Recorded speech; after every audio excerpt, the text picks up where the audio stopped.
Hello and welcome back to another video on RPA testing.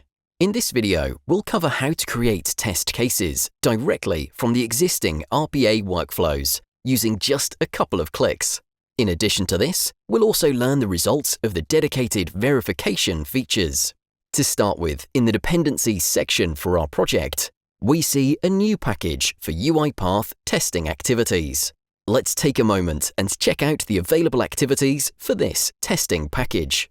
We have activities for the generation of test data. We have activities that deal with test data queues in the orchestrator. And we also have activities for the verification of test cases for workflow files. Okay, let's move on to our process. For this demo, we've already created a workflow in Studio, Acme System 1 Login. This workflow helps us log in to the Acme website. Let's review the login workflow and learn how to create a test case for it. Let's start with the Use Browser Chrome activity that's used to access the Acme login page. Here, we indicate the browser URL, and after the web page is loaded, we use a Type into Email activity that enables us to type in the email ID in the login screen. The Type into Password lets us type the password, and a Click activity to log in. In addition, we're also checking to see if the dashboard of the website is visible or not, with the help of Check App State activity. Otherwise, it would throw an error. Great, it's time to create a test case for this workflow to avoid production failures.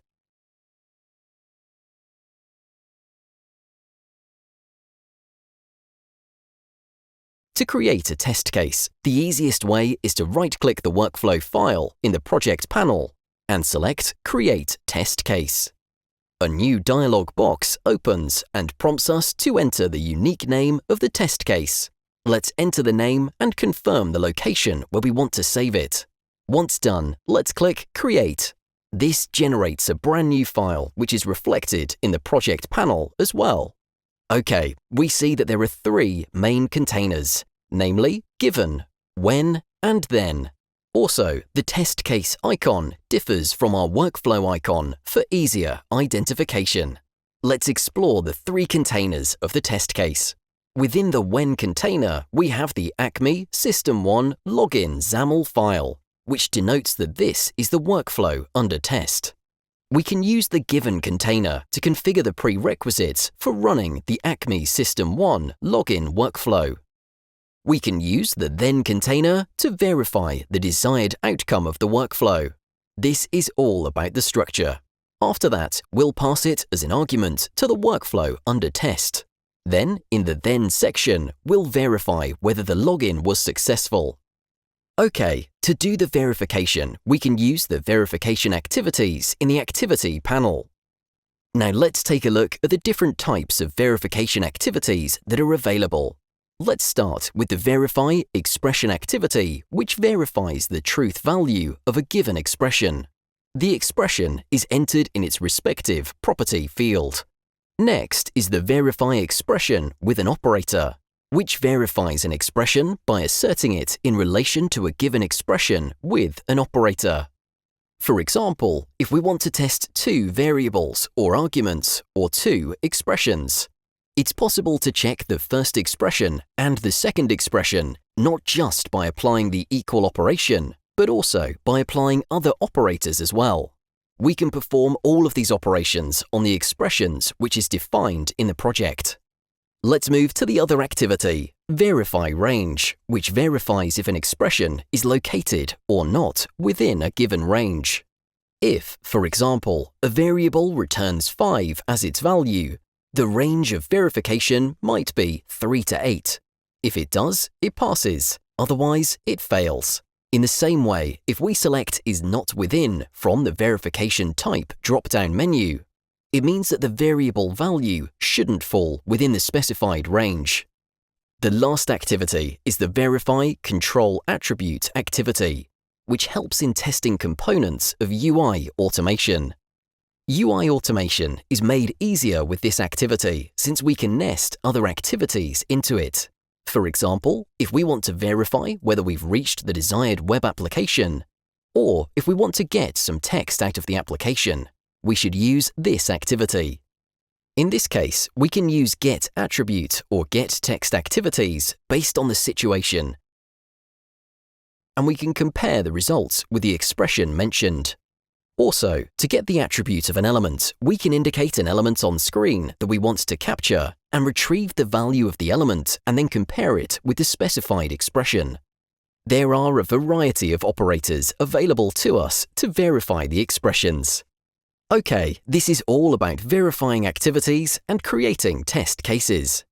Let's check out our advanced options for verification activities. Here, the first option is Continue on Failure. This indicates whether the automation should continue even if an error occurs. The field only accepts Boolean values. This value is set to false by default. Therefore, if the field is blank and an error is thrown, the project will not run.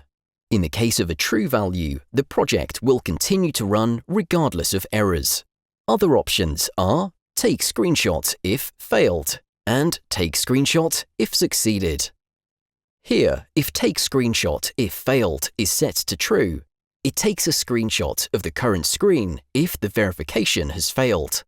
And if Take Screenshot if succeeded is set to true, it takes a screenshot of whatever is currently open on the screen if the verification has been successful. We can also customize the output message format. If we want to change the output message of the verification activity that we have, we can provide our own format to help us identify the test results better. And lastly, we have the output field, which reflects the state of the verification activity. We can use this to send notifications or create reports for failed verifications. Okay, the next step is to explore the pre-built test case for Acme Login. Let's go through it once and then run this test case. Since we've already entered the credentials in the workflow, the Given section doesn't have any prerequisites. Within the When container, we invoke the Acme System1 Login XAML file. And as for the Then section, that is where we verify whether we've landed on the correct page by using the Verify Control Attribute activity. We've added two verifications. One is checking the dashboard value, and the other is the customized welcome message that's displayed on the Acme webpage. It looks good. Please note that our system must return to its initial state after each test case is executed, so as not to interfere with the execution of other test cases or processes. Hence, we must make sure to close all of the applications that we used in the test case. Now let's run this test case. It opens the web page, fills in the credentials, and logs in. Okay, it now checks for the welcome message and checks whether the text dashboard is available. Let's check the output panel. Alright, everything is in green, which signifies that the verification has been successful. The output would display in red if the verification failed. As a quick recap, in this video, we've learned how to create test cases directly from existing RPA workflows and explained the three major sequences or containers: Given, When, and Then. As a last step, we've discussed the use of the verification activities and run our workflow to see how it performs. Thank you for watching, and until next time, happy automation!